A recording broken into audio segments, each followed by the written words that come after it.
자, 5회 하나님 말씀 다니엘 5장입니다.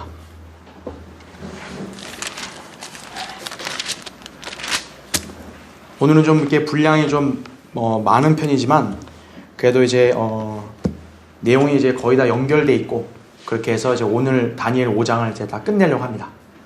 예. 지난 시간에 이제 여러분 강의 들으신 거 다 기억하시겠지만 이제 그 벨사살이 술잔치를 벌이고 흥청망청하다가 이제 손가락이 나타나서 벽에 글을 썼고 그 글을 아무도 해석하지 못하자 마침내 다니엘이 이제 등장을 하게 되는 것이죠, 그렇죠? 예.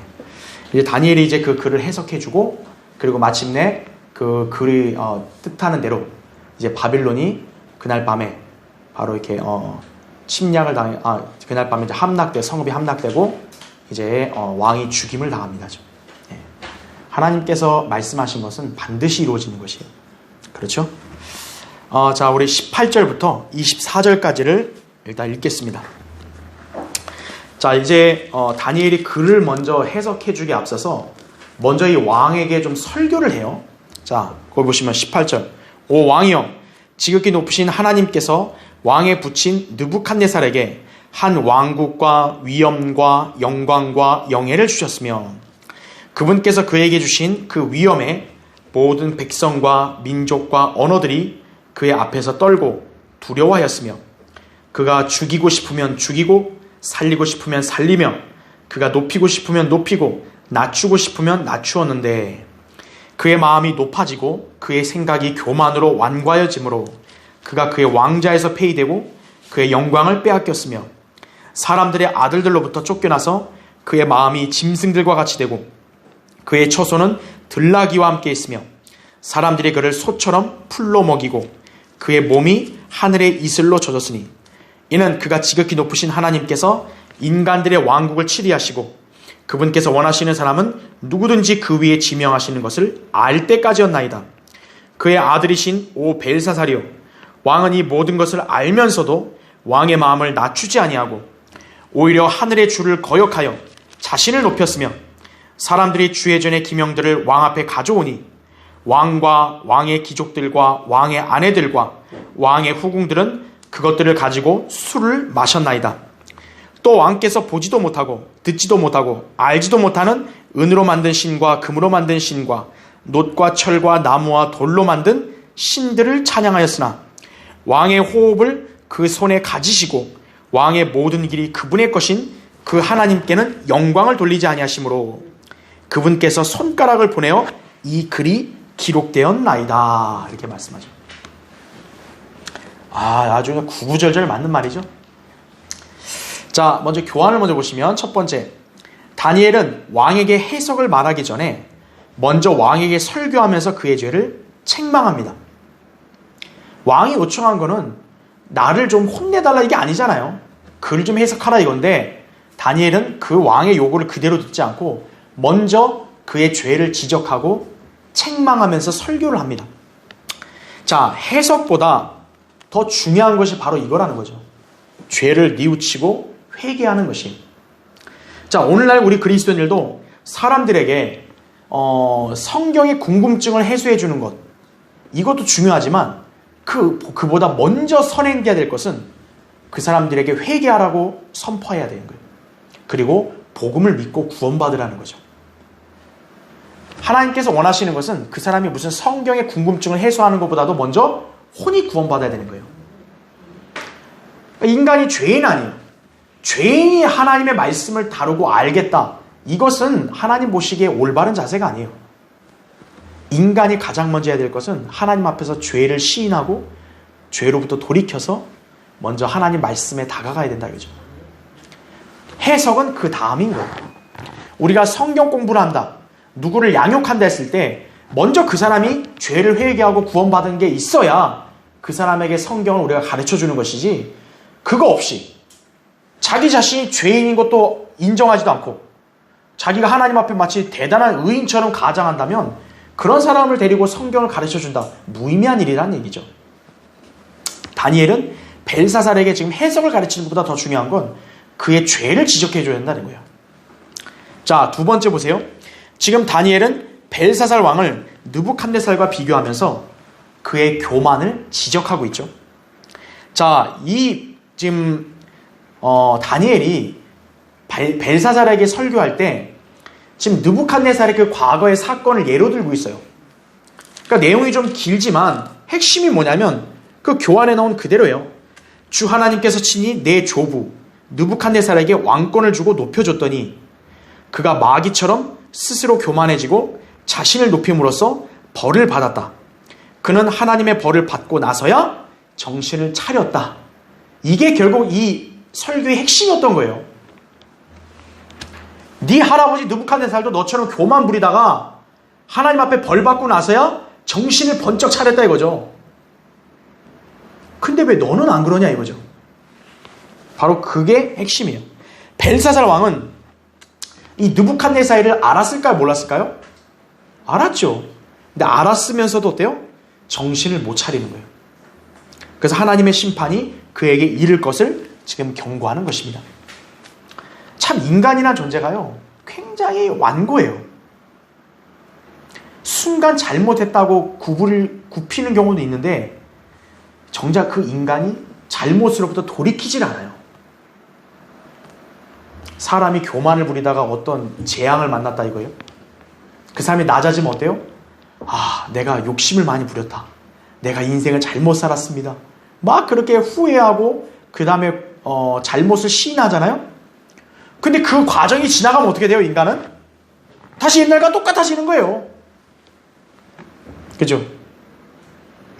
아, 내가 다시는 술 안 마시겠습니다. 다시는 담배 안 피겠습니다. 한번 된통 혼나고 난 다음에 그런 소리 하다가 어때요? 또 지나면 아, 또 땡기는데? 이러면서 이제 그렇게 하는 거죠. 인간이 그런 거예요. 알면서도 인간은 또 그 죄를 짓는 거예요. 거듭나는 사람은 그럴 확률이 적다고요. 왜냐하면 거듭났다는 얘기는 이제 새 성품을 입었기 때문에. 그래서 거듭나는 게 중요한 거예요. 왜 죄를 지적하냐? 하나님과의 관계에 있어서 죄를 있는 상태에서는 하나님께 나아갈 수 없는 거예요. 그러니까 죄를 먼저 시인하고 회개해야만 하나님 앞에 나아갈 수 있죠. 그렇지 않고서는 백날 성경을 보고 설교를 듣는다 해도 모르는 거예요. 그 사람은. 벨사살과 똑같은 거예요. 자, 그 밑에 보세요. 1번. 가로 1번에 다니엘은 느부갓네살이 겪었던 비극적인 체험을 언급하면서 하나님께서는 교만하게 행하는 자들을 벌하신다는 사실을 왕에게 말했다. 그러면서 그는 벨사살이 막상 그 일에 대해 유념하지 않고 더 큰 악을 행하고 있다는 것에 대해 일침을 가하는 것이죠. 느부갓네살보다 못한 사람이 오히려 어때요? 느부갓네살보다 더 큰 악을 행하고 있는 거예요. 예. 그거를 지금 따끔하게 지금 지적하는 거죠. 2번, 다니엘이 설교를 통하여 들려준 이 이야기는 벨사살도 다 아는 역사적 사실이었죠. 느부갓네살이 포기했을 때, 그러니까 쫓겨났다 포기했을 때 벨사살의 나이가 아마 15살쯤 되었을 것으로 우리가 봐요. 아, 그러면 한두 살도 아니고 15살이면 어느 정도 알 거 아니겠어요? 또 자기 어머니를 통해서도 그런 얘기를 들을 수 있을 거 아니겠어요? 이 조부가 이랬다. 그러나 그는 하나님에 대한 무서움을 기억하지 않고요, 오히려 하나님을 모독하는 짓을 했죠. 하나님께 거룩하게 여겨진 기명들을 술잔으로 활용해버린 거예요. 자, 3번. 교만한 자를 멸하시는 것은 누구예요? 하나님이세요. 마귀가 아니라 마귀를 보내서 이렇게 치게 하시는 거죠. 인간들의 왕국을 치게 하시는 분도 지극히 높으신 하나님이시다 이거죠. 하나님께서는 누구든지 그분이 원하시는 사람을 사용하세요. 하나님께서 뭔가 권위를 주셨다 해서 그 사람이 잘난 게 아니에요. 대통령이나 국회의원들이요, 자기들이 잘난 줄 아는 거예요. 천만에요. 하나님께서는 천한 자도 그 자리에 앉히시는 거예요. 목사나 영적 권위를 가진 그런 하나님의 종도 대단해서가 아니에요. 하나님이 그냥 원하셔서 부르셨기 때문에 하는 거죠. 자, 다니엘서에서 계속 강조하고 있는 진리는 하나님께서 왕을 세우신다 이거예요. 그리고 왕국을 통치하게 하신다 이거죠. 인간이 하는 게 아니에요. 다수의 국민들이 나를 표를 찍어줘서 내가 지금 정치한다. 아니에요. 하나님께서 허락하시니까 하는 거예요, 그 사람은. 느부갓네살은 그 점을 언제 깨달은 거죠? 자기가 왕자에서 쫓겨나고 비참하게 짐승과 같이 되었을 때 안 거죠. 그래도 알았으니까 어때요? 회복이 됐죠.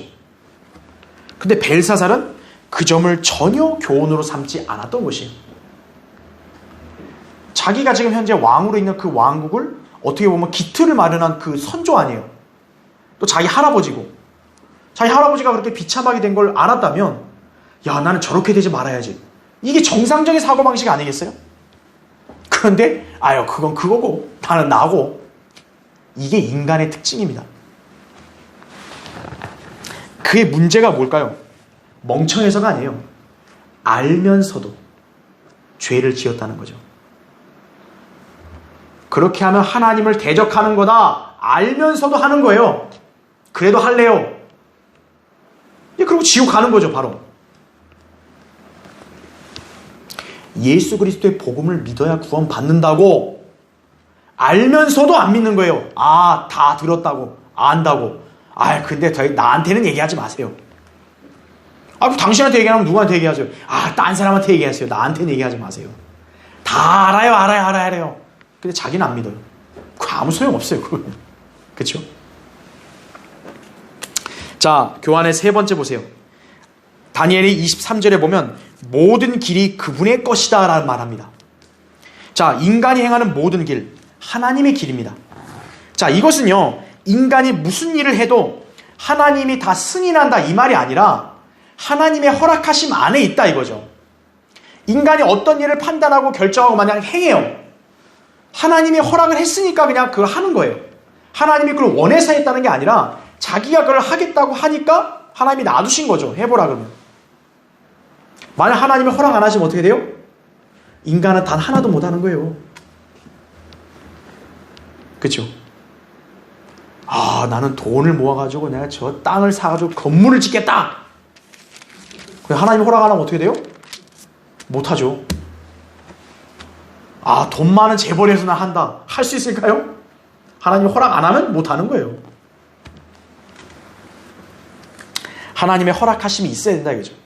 그런 관점이에요. 자, 밑에 1번 보세요. 사도 바울은 마르스 언덕에서 아테네 사람들에게 설교할 때 우리는 그분 안에서 살고 움직이며 존재하느니라 라고 이렇게 말했어요. 자, 이게 무슨 뜻일까요?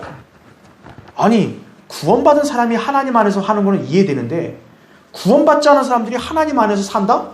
그게 무슨 말일까요? 영적인 개념이 아니에요. 이거는 지리적, 물리적 개념이에요. 자, 하나님은 크기가 얼마나 하실까요? 우리처럼 조그마실까요? 예레미야 23장 24절에는 하늘과 땅을 가득 채우신다 그랬어요. 그렇죠?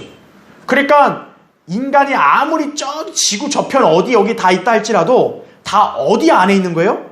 하나님의 그런 범위 안에 있는 거예요, 인간은. 네. 하나님의 손 안에 있는 거예요, 인간은요.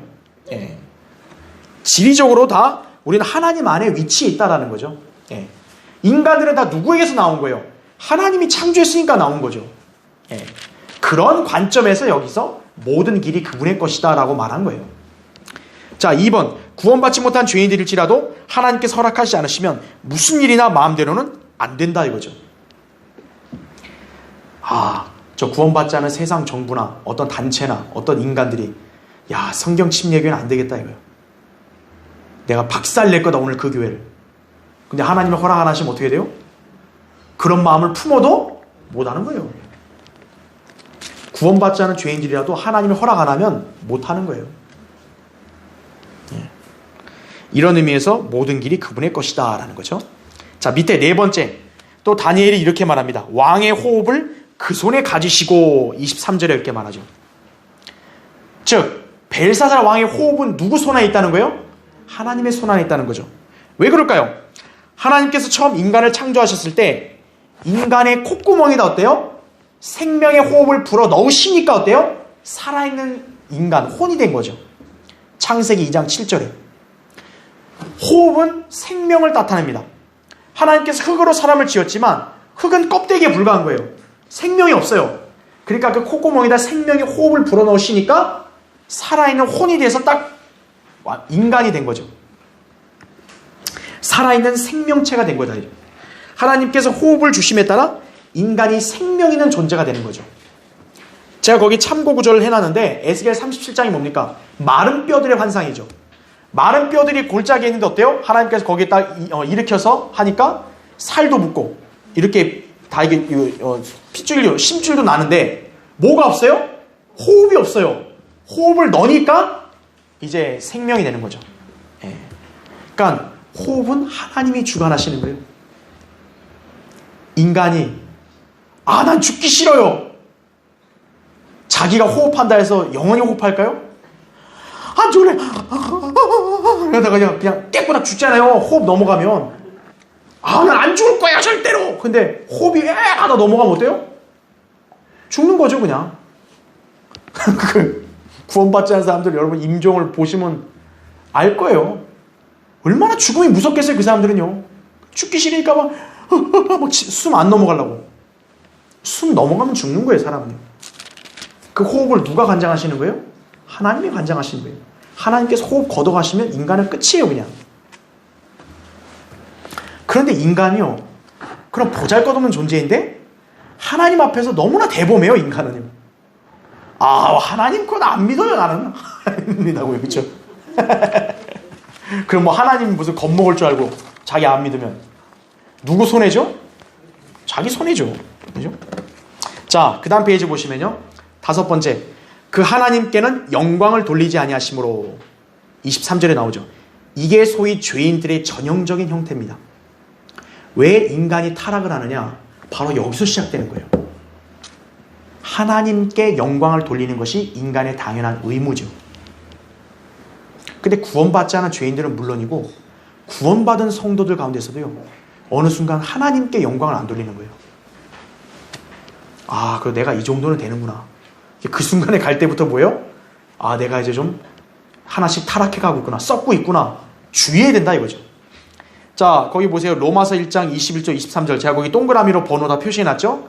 하나님을 알되 모르는 게 아니에요. 하나님을 아는데 어때요? 하나님께 합당한 영광을 돌리지 않는 게 첫 번째 특징이에요. 두 번째는 감사하지 않아요 인간이. 이것도 역시 타락해가는 징조예요. 세 번째, 도리어 그들의 상상들이 어때요? 허망하여진다 이거죠. 허망한 상상을 하게 돼요. 네 번째, 그들의 어리석은 마음이 어때요? 어두워졌다 이거죠. 그러니까 어두워지면 보여요 안 보여요? 안 보이죠. 다섯 번째, 그들은 스스로 현명하다고 말하나 뭐예요? 우둔하게 되었고. 여섯 번째, 썩지 아니하는 하나님의 영광을 어때요? 썩어질 사람의 형상으로 바꾸는 거죠. 마지막 일곱 번째는 그것도 모자라서 이제 짐승으로 바꾸는 거예요. 형상을. 짐승을 숭배하잖아요 사람들이. 바로 죄인들의 전형적인 타락상이다라는 거죠. 특히 우리나라 사람들은 돼지 머리를 숭배하잖아요. 돼지 머리 앉아놓고 절하잖아요. 거기서 돼지 머리가 없으면 남극의 세종 과학자들처럼 어때요? 돼지 머리를 그려서 그 돼지 그림 갖고 절하잖아요. 참 그런 사람들이 과학자라는 거예요. 그러니까 세상은 과학자면 똑똑하잖아요. 그런 사람을 똑똑하다 여길 거 아니에요. 그런 사람이 비상식적이에요? 우리가 비상식적이에요? 근데 그 사람들은 하나님을 믿는 우리를 비상식적으로 여기는 거예요. 이 세상은. 바로 마귀가 관장하고 있는 것이죠. 그렇죠?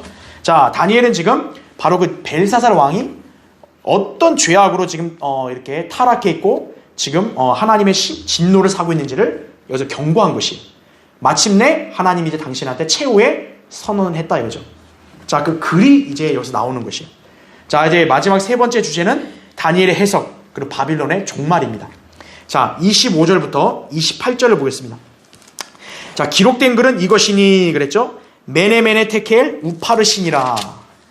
그것의 해석은 이러하니, 메네는 하나님께서 왕의 왕국을 헤아려서 그것을 끝내셨다 하며, 또 테켈은 왕을 저울에 달았더니 부족함이 나타났다 하며, 페레스는 왕의 왕국이 나뉘어서 메디인들과 페르시아인들에게 주어진다 함이니이다 하더라, 이렇게 말씀하죠. 자, 드디어 이 베일에 쌓였던 벽에 쓴 글씨의 뜻이 뭔지가 여기서 나오는 거예요. 자, 그래서 다니엘이 어떤 글이라고 얘기한 거죠, 여기서? 메네, 테켈, 우파르신이다 이거죠. 자, 메네, 테켈, 우파르신. 자, 이 단어는 어떻게 보면 이제 아람어, 쉽게 말하면 이제 아람어식으로 이제 읽은 건데요. 이 글에 대한 해석은 우리가 따로 어려워할 필요 없어요. 하나님께서 성경에 그대로 해석을 해주셨죠. 메네라는 거, 자, 그 교환을 보세요. 먼저 그 밑에 괄호 1번 메네, 이것은 헤아리다라는 뜻입니다. 헤아려 본다 이거죠. 하나님께서 당신의 왕국을 헤아려 보시고 그것을 끝내셨다라는 뜻이다라는 거죠. 자, 영어로는 메네로 음역을 하고 있어요.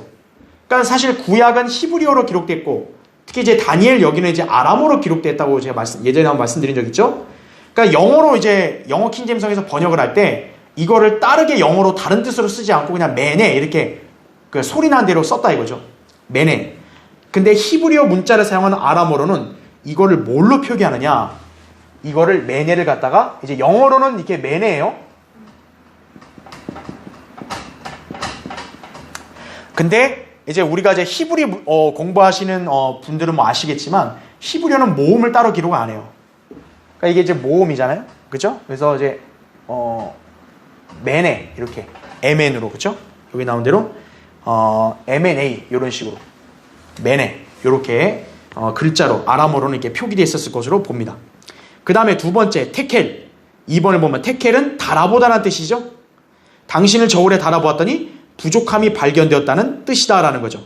영어로도 역시 이게 테켈하면 그냥 테켈인데 TKL로 그냥 이렇게 한 거죠. 예, 이렇게 아람어로는 그렇게 돼 있을 것이다 라고 이렇게 지금 우리가 볼 수 있습니다. 그러니까 이제 아람어와 히브리어는 다른데 이렇게 문자는 이제 똑같이 동일하게 써요. 근데 이제 글자는 당연히 다르죠, 아람어하고는. 3번, 자, 페레스라고 합니다. 자, 왜 페레스라고 그러냐면 분명히 처음에 읽을 때는 우파르신이었어요. 근데 이 우파르신이라는 단어가 페레스라고 여기서 다니엘이 바로 해석한 것은, 이 우파르신이라는 단어에는 두 가지가 있습니다. 나누다라는 뜻이 있고요. 그 다음에 이 안에는 뭐가 있냐, 페르시아라는 뜻이 있어요. 이 단어에 뜻이 함축되어 있다 이거죠. 그래서 다니엘은 이 단어의 한가운데 부분 파르스를 페르시아로 인용을 해서 한 겁니다. 우파르신이라 했을 때 그 우는 뭐냐면 이제 시리아어에서 동사를 분사시켰다, 명사를 형용사로 대체했을 수 있는 명사 형용사다. 약간 좀 이게 언어적인 개념에서 어려운데 쉽게 생각하면 이거예요. 우리가 동사 밥 먹다, 또 잠자다, 근데 그것을 명사형으로 어떻게 바꿔요? 밥 먹는 것, 잠자는 것, 이런 식으로 하잖아요. 그렇죠? 것으로 이렇게 나타내죠. 아름다운을 아름다운 것, 이런 식으로, 그렇죠? 그러니까 그런 형태로 바뀌는 게 보통 분사화라고 이렇게 생각하시면 돼요. 그래서 여기서 우파르신 할 때 우는 나누어지는 것, 뭐 이런 식으로 페르시아로 나누어지는 것. 그러니까 우가 약간 우리말로 따지면 그런 명사형 시켜주는 거다 보니까 여기서 특별한 의미가 없어서 그냥 다니엘은 우파르신을 바로 얘기 안 하고 페레스라고 얘기한 거예요. 바로 이 파르, 이것을 페레스라고 바로 즉각으로 읽고 해석한 것이다 이거죠. 네. 자, 그래서 우파르신이라는 단어, 나뉘어지다, 페르시아라는 뜻으로 되는데, 자, 무슨 뜻일까요? 여기 나왔대로 페레스, 나눠진다 이거죠. 나눠져서 어때요? 페르시아에게 간다 이거죠. 예. 그러니까 당신의 왕국이 쪼개져서 결국 누구에게 간다는 거예요? 메데 페르시아에게 간다, 이 뜻입니다. 그러니까 이걸 쉽게 한번 다시 해석하면 뭐예요? 하나님이 당신을 헤아려서 저울에 달아보니 부족하다 이거예요. 미달이니까 뭐예요? 너 왕국을 쪼개서 페르시아라는 나라한테 주겠다 이거죠. 그러니까 바빌론 입장에서 뭡니까 이게 한마디로? 네 나라는 이제 끝 이거죠. 하나님의 기준에 미달, 점수에서 여러분 기준 점수에서 미달되면 그건 뭐예요? 실격이죠. 탈락이죠. 하나님의 관점에서 탈락한 거예요. 바빌론은 너네는 더 이상 존재할 가치나 이유가 없다. 탈락. 니네 왕국은 바로 페르시아에게로 넘어간다. 그것을 이제 이 손가락에서 벽에다 이 글을 써서 그걸 사람들이 알게 한 거예요. 근데 그걸 누구도 해석 못하고 다니엘이 와서 해석을 하는 거죠. 그렇죠?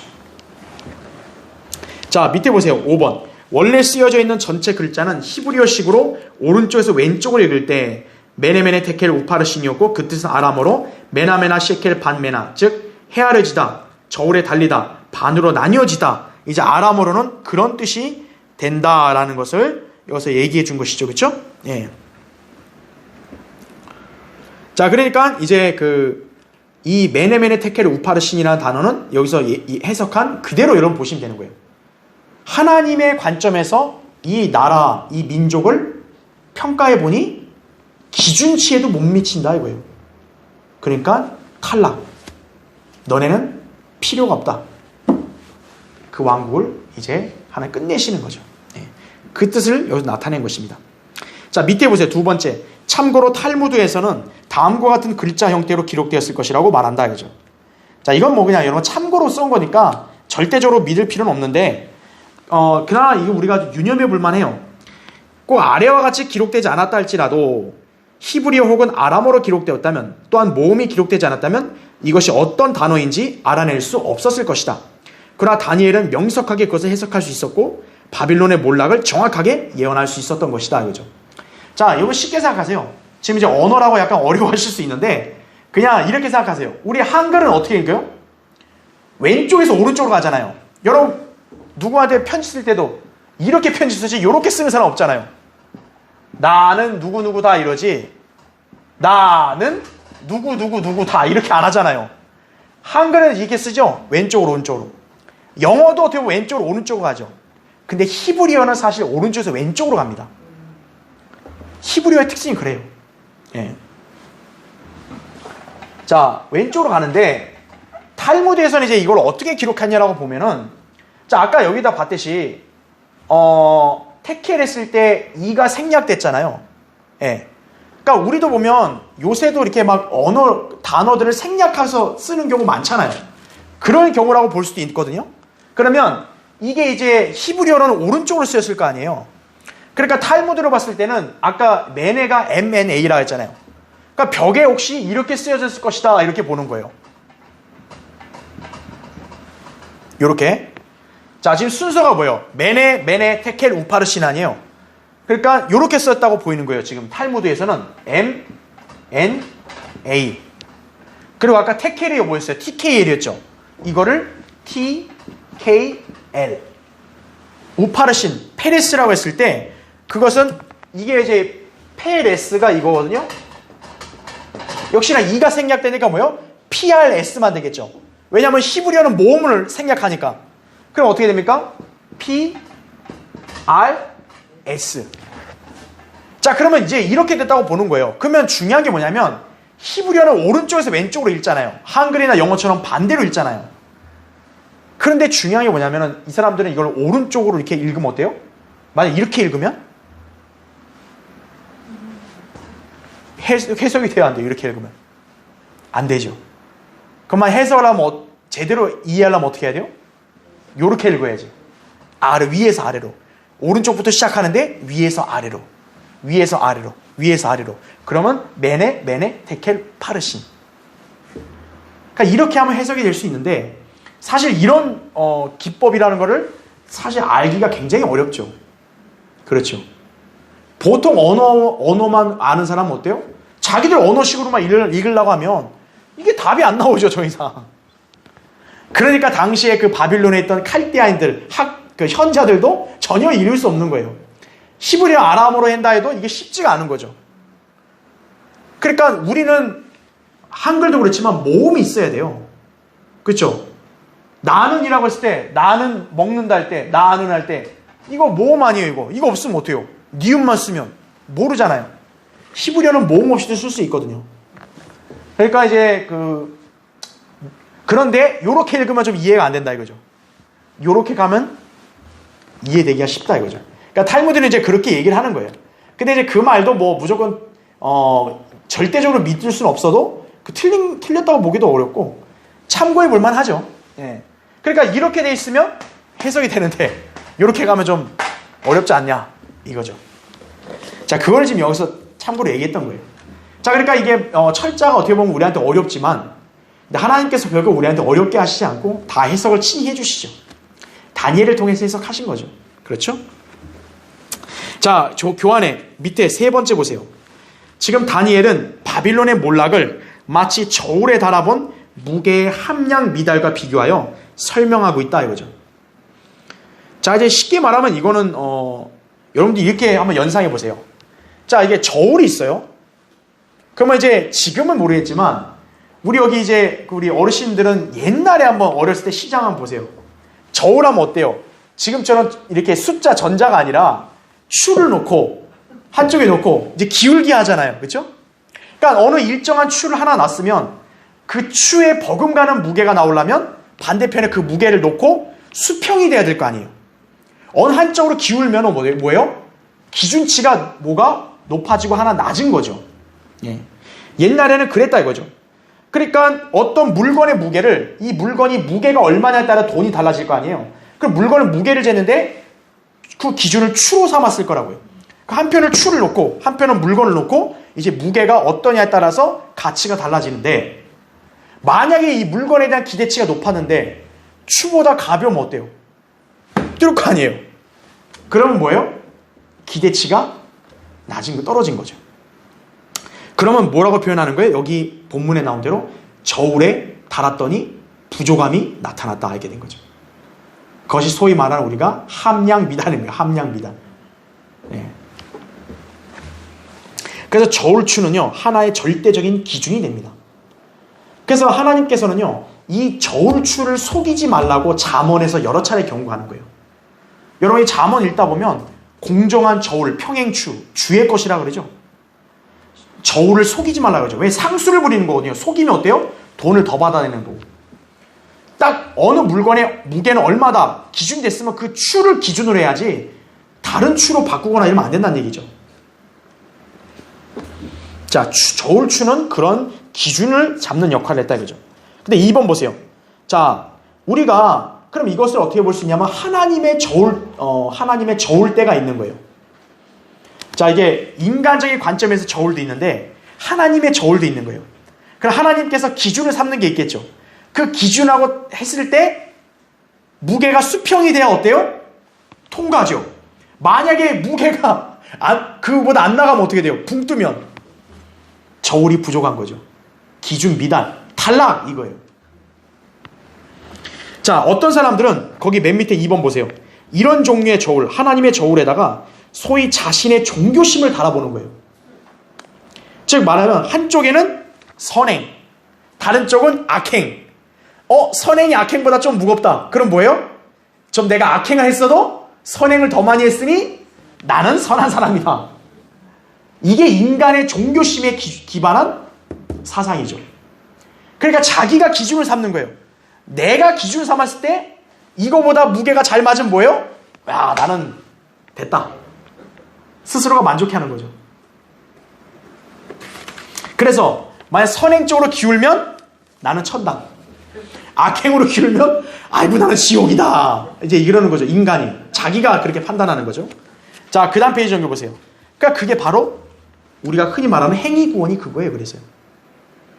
내가 죄인이고 내가 악한 건 맞는데 내가 열심히 교회 나가고 교회를 위해서 아주 열심히 뭔가 하고 목사님 말이면 그냥 뭐 자다가도 벌떡 일어나서 어디 가고 그러면 나는 구원받을 수 있다 이거예요. 이게 인간의 관점이죠.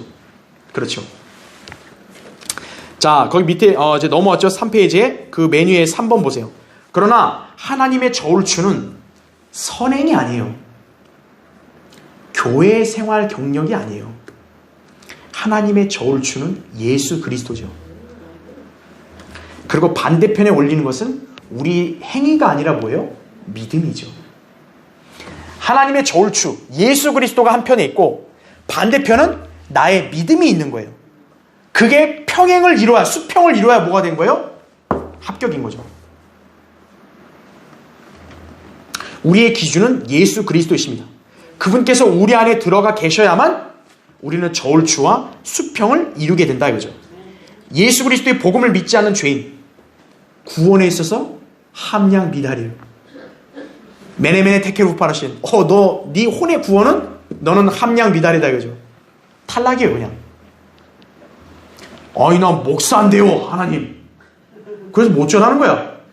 탈락. 너는 함량이 안 되잖아. 너 저울추보다 올라가잖아. 기계치에 못 들어가잖아 이거죠. 밑에 4번 보세요. 예수 그리스도를 저울추로 삼는 것은 곧 성경을 저울추로 삼는 것과 같다 이거죠. 성경을 저울추로 사용하지 않는 저울 역시 하나님의 저울이 아니에요. 가령 자신의 견해, 내 인생의 연륜과 경험에 따르면 이게 맞다. 그건 하나님 저울추 아니에요. 자기가 하나님 저울을 치워보려고 자기가 저울 올린 거예요. 자기가 올려놓고 나는 합격! 이러면 돼요 안 돼요? 안 되죠. 지혜, 세상 풍조, 과학, 철학, 종교 그 외에 무엇을 저울추로 사용해서 수평을 이뤄도요 하나님과는 무관한 거예요. 기독교인이나 타이틀을 달고 하나님 보십시오. 나 저울 수평됐죠? 안 된다고요. 그 저울추가 뭔데?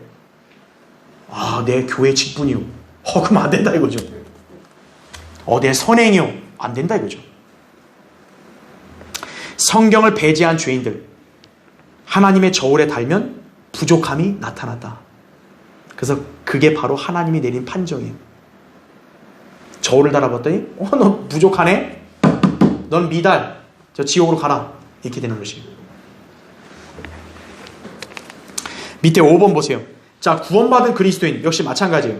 우리는 구원을 받았지만 우리의 믿음과 섬김, 이것은 바른 성경을 저울추로 삼아야 돼요. 여러분이 하나님을 믿고 섬기는 이 신앙생활은 바른 성경이란 저울추를 한편에 두고 여러분이 그 섬김을 달아봐야 되는 거예요. 그래서 수평이 돼야 여러분이 주님께 인정받고 칭찬받는 자녀가 되는 거예요. 그 바른 성경을 치워버리고 내 멋대로 신앙생활 해놓고 수평이다 하나님 그러면 어떻게 돼요? 아닌데 책망받는 것이 그리스도의 심판서에서 책망을 받는다 이거죠. 누가 네 멋대로 저울추를 쓰라 했냐? 내 저울추를 쓰라 했잖아. 이걸로. 난 그거 몰랐는데요. 그거 안 된다 그러죠. 바른 성경이 바로 거기서 중요한 것이에요. 그래서 그렇죠? 자, 그래서 이제 5장 29절부터 30절을 보겠습니다. 그래서 벨사살이 명하였으니 그들이 다니엘에게 주홍색을 옷 입히고 목에 금목걸이를 걸어주며 그에 관하여 선포하기를 그가 왕국의 셋째 치리자가 되어야 한다고 하였더라. 그날 밤 칼데안들의 왕 벨사살이 죽임을 당하고 그랬죠. 얼마나 웃긴 거예요. 너를 셋째 치리자로 임명하노라. 그렇게 해냈던 왕이 그날 밤 뭐야? 자기가 죽임당한 거예요. 다니엘이 그걸 아니까 그 사람이 그런 부귀 영화를 약속한다 해서 그에 혹했나요? 그냥 무가치하게 집어 던진 거예요. 자, 그 밑에 보세요. 교환. 이제 9번에 그 밑에 첫 번째. 다니엘이 경각에 달한 바빌론의 운명을 예언해 주었음에도 불구하고 벨사살이 그에게 약속한 것을 지키려고 했어요. 여러분 보세요. 지금 이런 예언 들었을 때 당시 왕국 끝난다 이거예요. 이제 그 페르시아에게 넘어간다 이거잖아요 지금. 분명히 밖에는 페르시아가 우리를 쳐들어오고 있는데 우린 지금 잘 막고 있어요.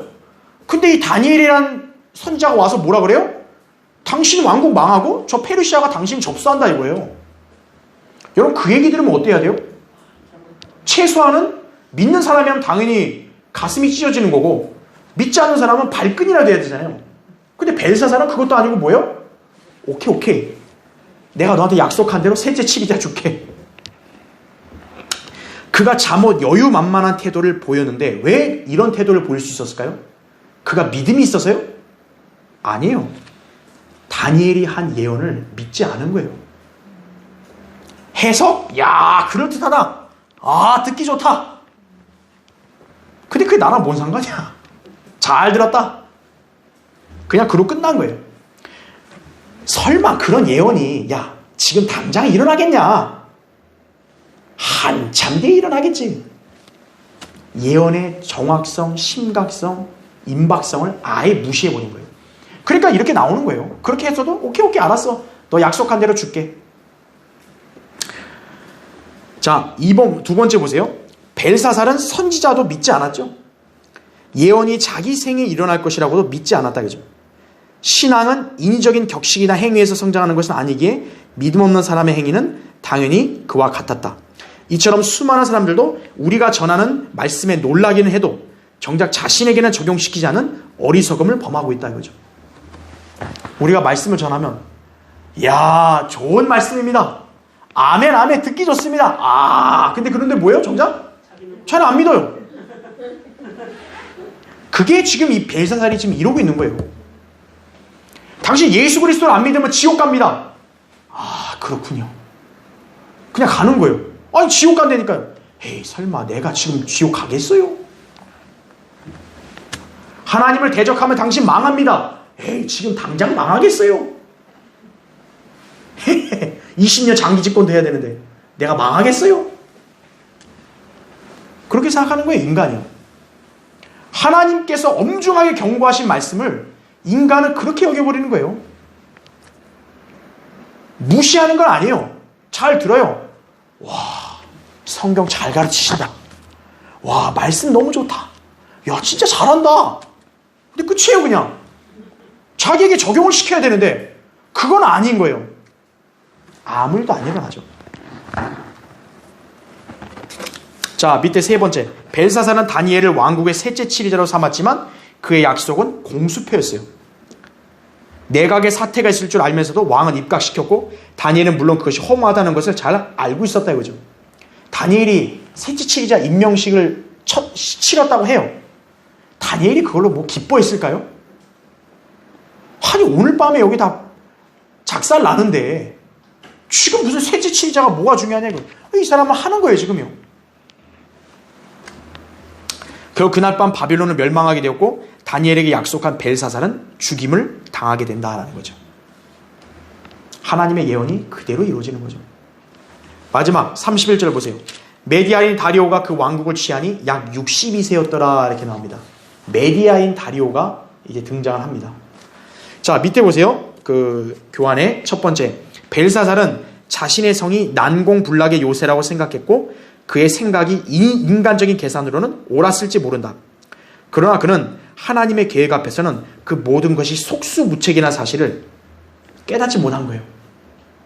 인간의 계산으로 우리 바빌론은 누구도 이기지 못한다. 오를 수 있어요. 그러나 하나님께서 바빌론 끝 이러면 끝난 거예요. 벨사살은 가장 중요한 그것도 모르는 거예요. 근데 여러분 이제 역사적 사실은 제가 여기서 책을 인용했기 때문에 여러분 집에 가서 읽어보십시오. 바빌론이 멸망한 게 진짜 너무나 놀라운 거예요. 그 바빌론 성읍이 얼마나 두꺼웠냐면 누구도 쉽게 못 들어오는 거예요. 그런데 페르시아의 코레스 왕이 이 바빌론을 함락시켰거든요. 코레스 왕이 전략을 짠 거예요. 어떤 전략을 짰냐? 그 바빌론의 그 유프라테스 강 있죠. 상류의 물줄기를 끊어가지고 방향을 바꾸는 거예요. 그럼 물이 안 들어오면 어떻게 될까요? 오래 못 버틸 수 있겠죠. 그리고 나머지 한 부대는 반대편 강줄기가 성읍을 빠져나가는 곳에 또 이렇게 포진토록 했고요. 그 다음에 나머지 한 부대가 어때요? 이제 강물이 그러면 끊어지면 강물이 낮아질 거 아니에요. 그 강줄기를 따라서 군대가 들어가는 거예요. 코레스는 그런 전략을 짰다 이거죠. 그러니까 코레스는 벨사살이 이 성읍 안에서 술잔치 하는 것도 다 알았어요. 알았으니까 술잔치 하면 어때요? 병사들, 그 밑에 병사들도 어때요? 해해줄 수밖에 없잖아요. 그때를 이용해서 이런 전략을 짜자. 좋았죠. 근데 문제가 뭐냐면 아무리 그런 전략을 잘 짜도 바빌론 군대가 경계를 잘 쓰고 거기서 이렇게 격퇴하면 어때요? 이기기 어렵다고요. 근데 무슨 일인 줄 아세요? 그 성문을 지키던 경비병이 코레스가 다른 날 할 때는 문을 잘 잠궜는데 그날따라 이 경비병이 깜빡하고 문을 안 잠근 거야. 그걸 열고 들어와서 함락시킨 거예요. 여러분이 제가 여기 락만의 그 다니엘 수석서 발췌한 걸 한번 읽어보세요. 진짜 야 이런 경우도 있나 이렇게 싶은 거예요. 그 경비병은 여기서 기록 안 됐겠지만 얼마나 그 역적이에요. 근데 생각해보세요. 왜 하필 그 경비병이 그때 깜빡하고 문을 여냐 이거예요. 왜 다른 날 안 열고 하필 그날 여냐 이거예요. 하나님이 허락하신 때에 따라서 전쟁의 판도를 바꾸시는 거예요. 하나님이. 자, 마지막 그 다음 페이지 보세요. 두 번째. 자, 그거 보시면 이 두 번째 보시면 이처럼 벨사살 왕은 자신의 목숨과 바빌론의 운명을 술잔치와 맞바꾼 거예요. 술이 얼마나 좋길래 자기 목숨과 맞바꾸나요? 근데 술로 목숨 맞바꿀 인간들이 수두룩해요, 지금요. 세상에. 자, 그런데요. 하나님께서는 벨사살의 이런 교만에 대한 심판도 되지만 더 놀라운 건 하나님은 이미 그때만이 아니라 그 오래 전부터 이것을 다 보시고 예언하신 거예요. 자, 바빌론을 멸망시킨 왕이 누구냐면 페르시아의 코레스입니다. 그런데요, 이사야 44장 28절에 보니까 하나님께서는 코레스란 이름을 그가 태어나기 175년 전에 이미 하나님이 얘기했어요. 그 페르시아의 코레스란 인물이 바로 너희들 포로 잡힌 걸 회복시키고 성전을 재건할 거다. 하나님이 몇 년 전부터요? 175년 전에 그 태어날 인간 이름까지 하나님이 거명하면서 이렇게 이름 불리는 이 사람이 너희들한테 그렇게 할 거다. 175년 전에. 그걸 인간이 할 수 있나요? 하나님이니까 하시는 거예요. 그래서 이사야 44장 28절부터 45장 1절부터 4절을 보면 하나님께서 코레스가 정확히 바빌론을 어떻게 정복할 수 있는지 그 성경 구절을 다 제시했어요, 거기다. 그게 지금 3번이에요. 거기 가로 3번 보면 바빌론 성읍을 포위하고 있던 코레스가 아무리 성벽을 넘으려 해도 넘을 수 없었고 성문을 통과하려고 해도 성공할 수 없었다 이거예요. 그런데 하나님의 예언이 성취되는 시점에 이르자 성문들이 어때요? 저절로 열렸다. 이게 이사야 45장에 나온 말씀이에요. 근데 실제로 어때요? 문 안 잠그니까 열렸잖아요. 또 험한 곳들이 평탄하게 되었다. 평탄해졌죠. 그리고 누군가가 논문을 산산히 부수며 철빗장을 둘로 가르는 것이었다 이거예요. 갈라졌죠. 175년 전에 이미 어떻게 전쟁이 될지까지도 다 기록한 거예요, 하나님은. 모든 전쟁과 제국의 흥망성쇠는 누가 관장해요? 하나님이 관장하시는 거예요. 자, 메디아인 다리오가 그 왕국을 취했다 그랬어요. 그러니까 여러분이 헷갈리실 수 있어요. 코레스가 정복했는데 여기서 누가 지금 왕이 된 거예요? 다리오입니다. 코레스는 다리오의 조카예요. 당시에 메데 페르시아와 같이 연합되어 있는데 메데 페르시아 양팔이죠. 하나님이 느부갓네살 예언할 때 금머리다 뭐예요? 양팔. 메데 페르시아죠. 코레스가 바빌론을 지금 침공하고 있었고 정복했지만 일단 첫째 왕은 다리오가 먼저 왕으로서 그 역할을 합니다. 그래서 이 다리오 왕이 BC 538년에 바빌론을 이제 점령해서 바빌론 멸망하고 왕으로 등극하잖아요. 근데 이 다리오 왕이 2년 만에 죽어요. 그 2년 동안에 무슨 일이 있었냐? 우리가 다음 시간에 배울 다니엘 6장의 사자굴 사건이 바로 거기 있는 거예요. 메디아인 다리오가 2년만 치리하고 죽잖아요. 그 2년 안에 다니엘 사자굴 사건이 일어난 거예요. 그건 다음 시간에 보기로 하고, 어쨌든 코레스가 정확히 집권한 것은 다리오 죽고 난 BC 536년 그 이후부터 이제 본격적으로 왕의 권세를 행사했다 이거죠. 자, 바빌론 어때요 결국? 금머리 최강국인 바빌론이 그렇게 허무하게 패망하죠. 메데 페르시아가 그 시대가 열리게 됩니다. 당시 코레스가요 바빌론 함락했을 때 어찌나 신속하고 조용히 이루어졌는지요. 그 성읍 내 주민들은 자기 왕이 죽은 지 3일 뒤에서 안 거예요. 왕이 죽었네? 죽었다고? 그러니까 얼마나 신속 정확하게 성읍을 점령했으면 그렇게 했어요. 그렇죠? 하나님 앞에 교만을 부리고 까불면 어때요? 하나님 그냥 바로 문 닫는 거예요. 아, 우리 회사, 우리 국가는 탄탄해요. 근데 하나님이 그만해, 셧다운. 그러면 이제 바로 문 닫는 거예요. 하나님을 두려워해야 된다 이거죠. 모든 인간, 모든 제국, 그 누구라도 하나님을 두려워하고 그분의 말씀에 떨고 순종해야 된다 이거예요. 이게 오늘 제가 결론에서 여기 있는 글들을 여러분 읽어보시면 되지만 바로 이것을 제가 여러분에게 요약한 것이 한마디로 요약한다. 하나님 앞에 교만한 자는 망한다 이거예요. 겸손한 자는 하나님의 은혜로 그 사람은 번성할 수 있는 것이. 오늘 여러분 이것을 다니엘로 배워야 합니다. 그렇죠? 자, 다음 시간에 계속하기로 하고 기도하고 예배를 마치겠습니다.